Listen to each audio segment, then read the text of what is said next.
If you are waiting for your governments to make the changes, you will be waiting many, many lifetimes. We have all of these amazing people in places of power that are doing nothing. Earth is alive, and every step we take must be with love and caution. And we can together create important global movements. We the world. We the world. We the world.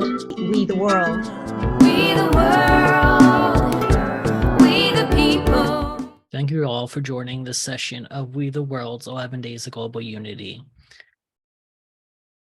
My name is Callum. I use they, them pronouns, and I'm the Human Rights Coordinator here at We the World. A physical description of myself: I'm white with a beard. I have short above the ear brown hair. I'm wearing navy glasses, and I have on a navy button down that has light blue dots on it. Behind me is a blue wall with photos of the outdoors hung up.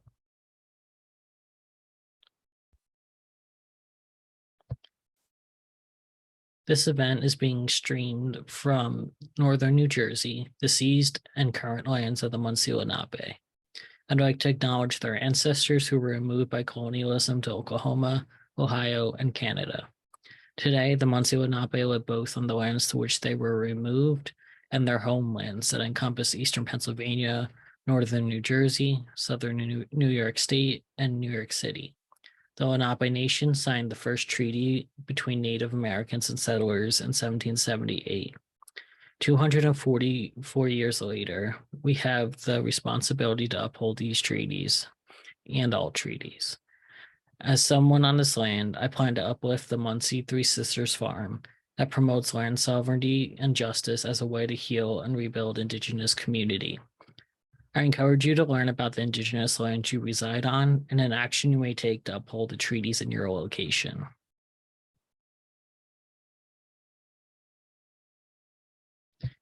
We all know the rhyme in 1492, Columbus sailed the ocean blue.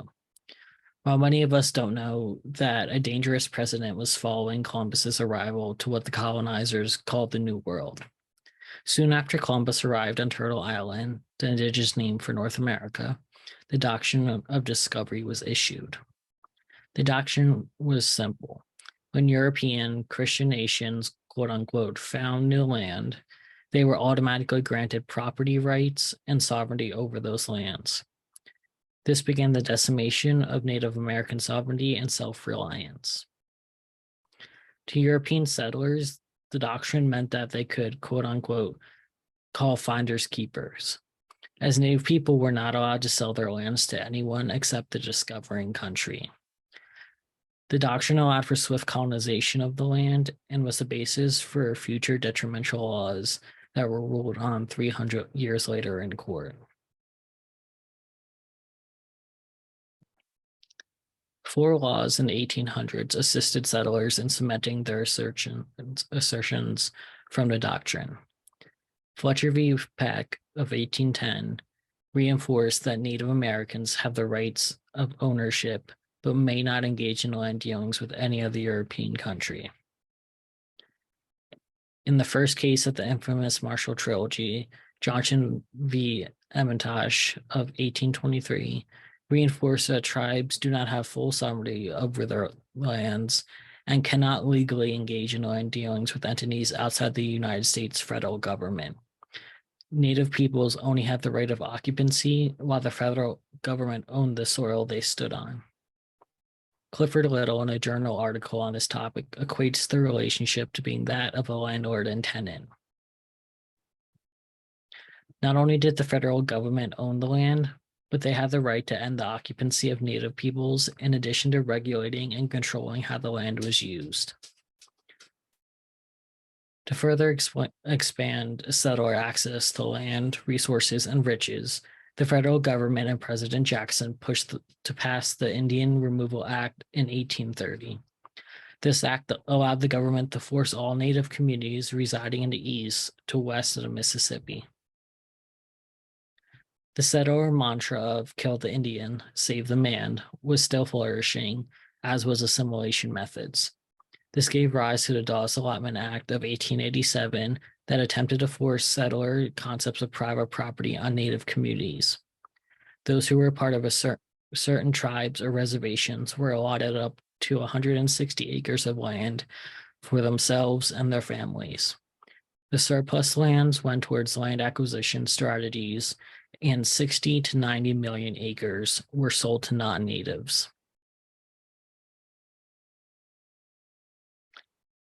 Native communities were strongly self-reliant prior to colonization. Reservation life sparked mass disconnections from the land, in addition to dependence on the federal government. Native culture, spirituality, language, and life ways are based on the land, and the doctrine of discovery, Indian Removal Act, and allotment were the catalyst that cultivated the vulnerability, allowing for the missing and murdered Indigenous relatives epidemic to thrive.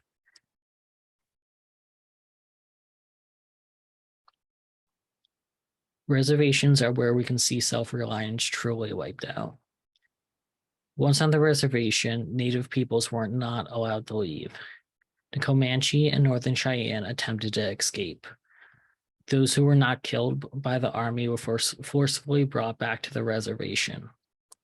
While their ancestral lands gave them all the subsistence they needed to survive, Native peoples on reservations did not have the space to hunt, nor did their traditional crops grow well. Without access to resources to sustain life, Native communities became reliant on the federal government. Settlers confined Native communities to strict boundaries in order to acquire their lands and ensured these boundaries were away from areas of economic growth and development in the New World. In order to diminish land rights and sovereignty further, the U.S. Supreme Court ruled in 1874 case of U.S. v. Cook that even on reservations, Native peoples were only occupants with no ownership rights. With no land rights and no consistent access to food, Native communities became increasingly vulnerable. To continue their control and dominance, the federal government began ruling on laws regarding jurisdiction. Native communities now had to rely on the federal government for shelter, water, food, and justice. The federal government acquisition strategies were opening the doors for them to colonize Native bodies.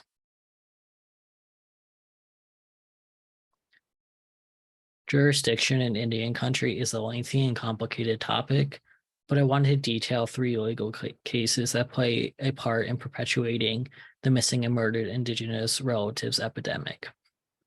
The Major Crimes Act of 1885 gave federal jurisdiction to prosecute certain crimes if the perpetrator and victim are both Native and the acts are committed in Indian territory.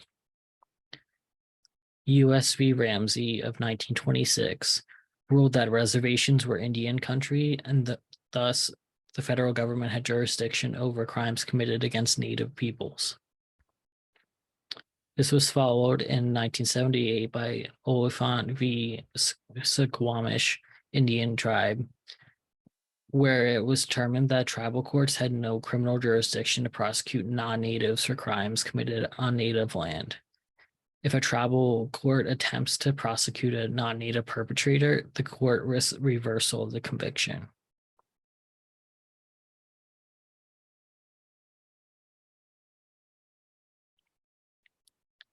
So our timeline has shown how settlers used the doctrine of discovery to remove and then confine in connection to their drive for more land and more resources.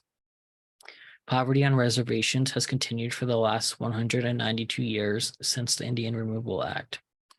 On Minnesota reservations, 77% of participants in a research study had faced long-term homelessness. Unemployment rate on reservations range from 40% to 80% in the adult populations. A 2018 study shows that poverty rates among Native Americans was 25.4%, compared to the 10.1% rate of white counterparts.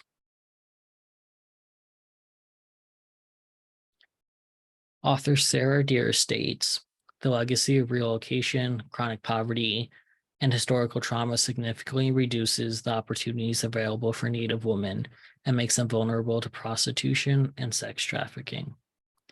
Laws rooted in assimilation and decimation and the creation of reservations has played a massive role in the poverty, insecurities, and historical trauma that leave all relatives vulnerable. Federal jurisdiction was then created. Federal jurisdiction then created a tipping point for victimization of Native peoples.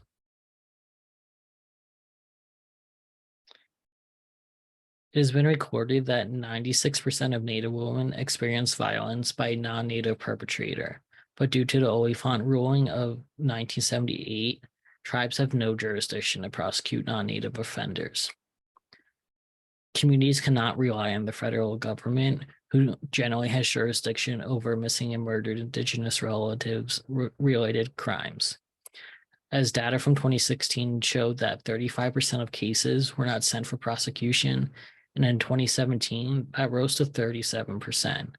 And this does not mean that the cases that were sent for prosecution had conviction, which leaves victims to never receive justice.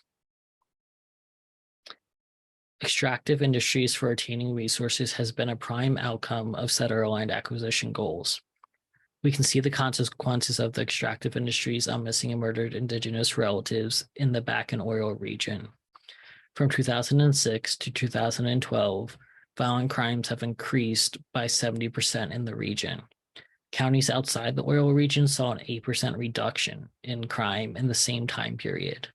Homicide, rape, sexual assault, robbery, and aggravated assault increased in the Bakken region by 30%, while declining by 4% in other counties outside the region.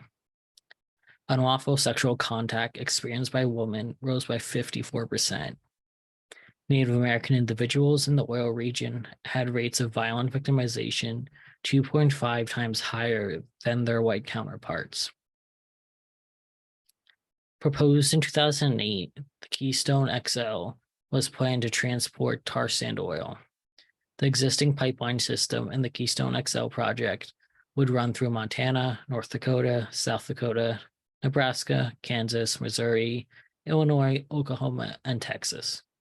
The Sovereign Body Institute found that within North Dakota, South Dakota, Montana, and Nebraska, there were 411 missing and murdered Indigenous women and girl cases. In a 2-year period between 2017 and 2019, there were approximately 30 to 40 cases per year. Of the 411 cases, 20% were in counties of or adjacent to the proposed Keystone XL pipeline. Pardon me, with 4 and 5 of the cases going unsolved.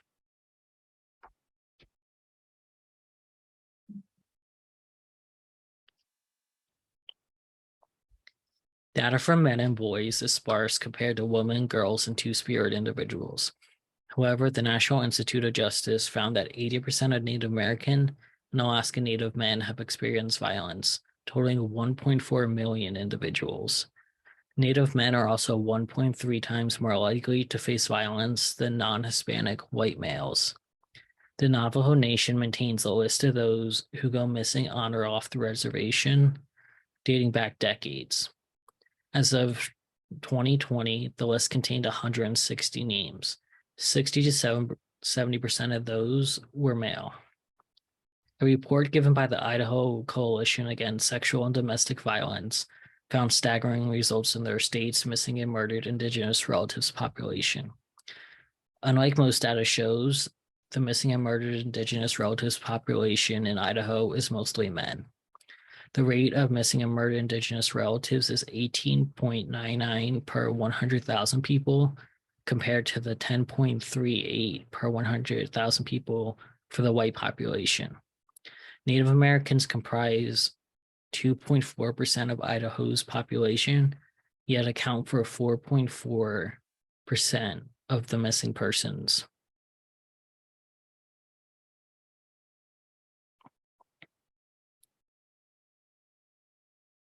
The doctrine of discovery manufactured a conquest of Native American lands and bodies.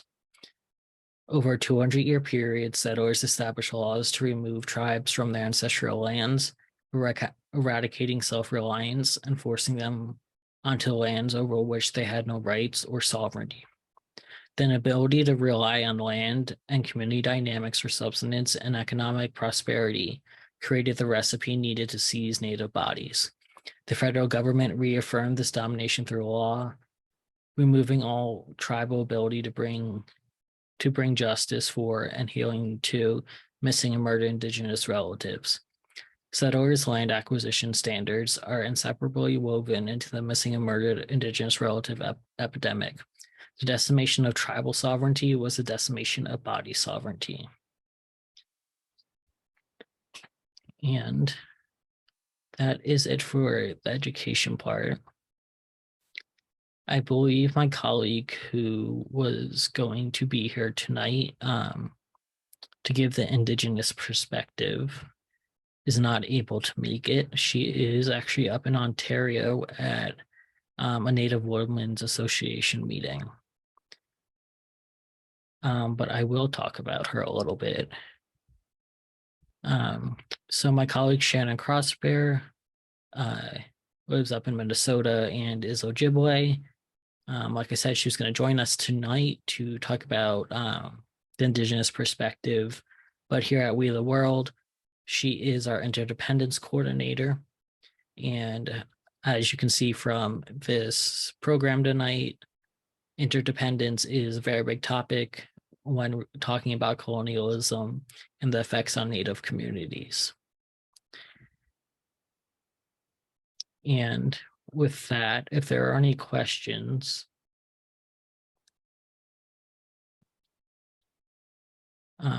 you can put them in the Q&A. I already see one. So let's see. Clean Water Minnesota office says, how does the non-prosecution rate compare to non-Native populations?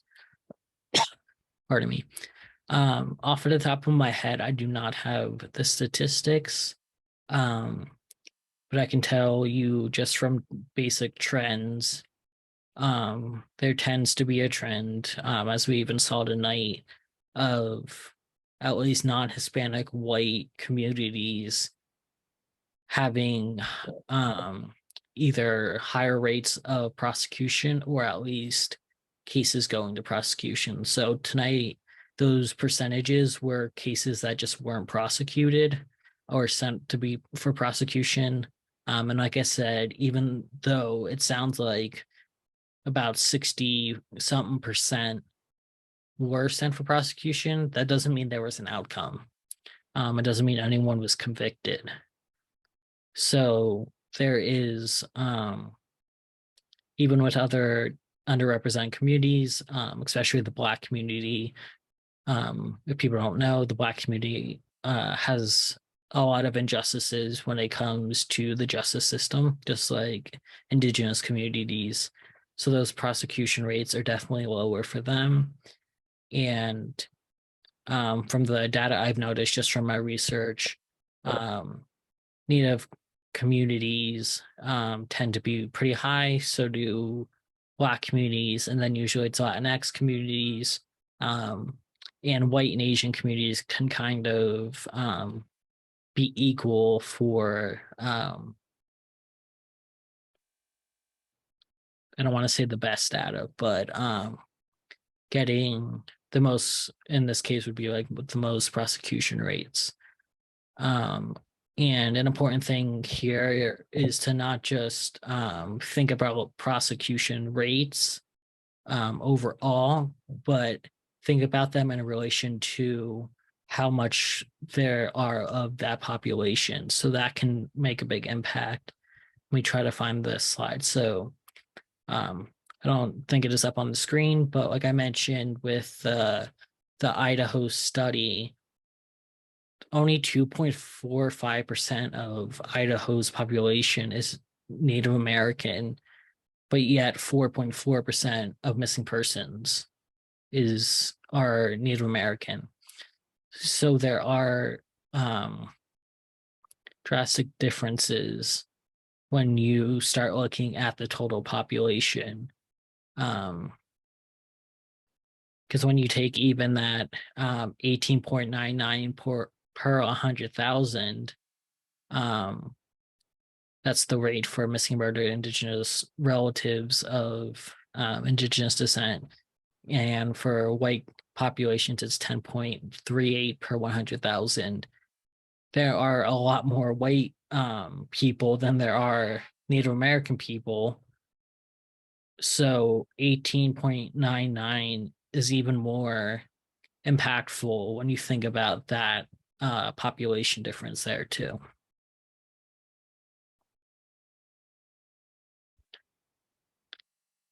If there are any more questions, you're welcome to put them in the Q&A. I can also open the chat if you do not know how to use the Q&A, which is perfectly fine.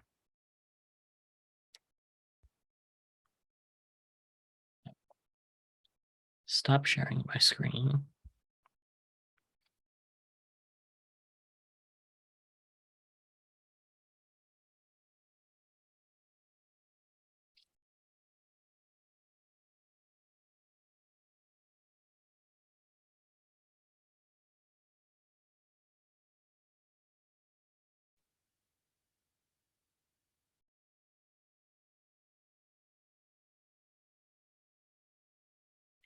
And if there are no more questions, this will be available for recording. We generally put it up on our YouTube page, the We Campaign, usually within a week of our 11 days event ending, which it ends on the 21st. But you can also find it at facebook.com/the We Campaign, as it automatically records when we go live if you want to share it there. And we have a couple more days of 11 days. So you can go to 11 days numerical of globalunity.org to find the rest of our schedule. Greatly appreciate y'all joining tonight, and have a good rest of your night. We the world.